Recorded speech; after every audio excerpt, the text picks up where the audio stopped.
Well, there you've got some 2020 Democrats who want to be president vowing to champion the working class, but will their policies help or hurt American workers? Join us with his analysis is the author of a new op-ed at foxnews.com entitled Labor Day Betrayal. Ocasio-Cortez leads Democratic candidates to embrace anti-labor policies. The founder and executive director of Power the Future, Daniel Turner, joins us on this Labor Day. Thanks for having me.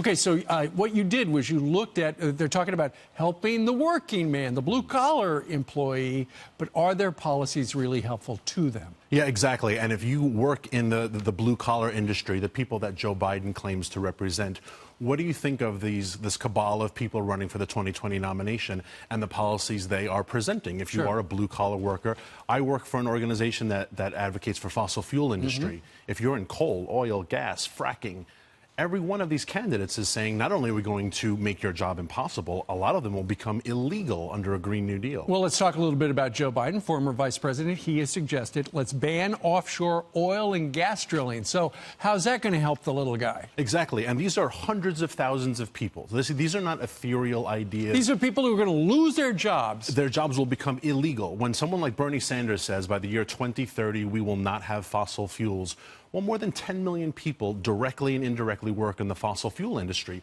So what do you think of Senator Sanders saying that to you, that your job becomes illegal? And this nonsense of, well, we promise green jobs in the future. President Obama promised green jobs, and they never materialized. How about the fact that the United States is now energy independent thanks to, in large part, fracking? Guess who wants to get rid of that?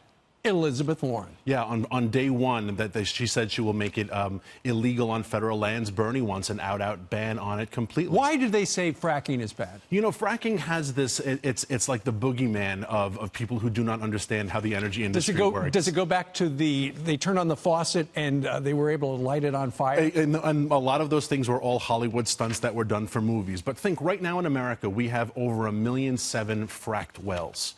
Everywhere in this country, 1.7 million fracked wells. That's a lot of people who are depending upon this industry, and a lot of people who live side by side in harmony with this industry because it is safe and it is reliable.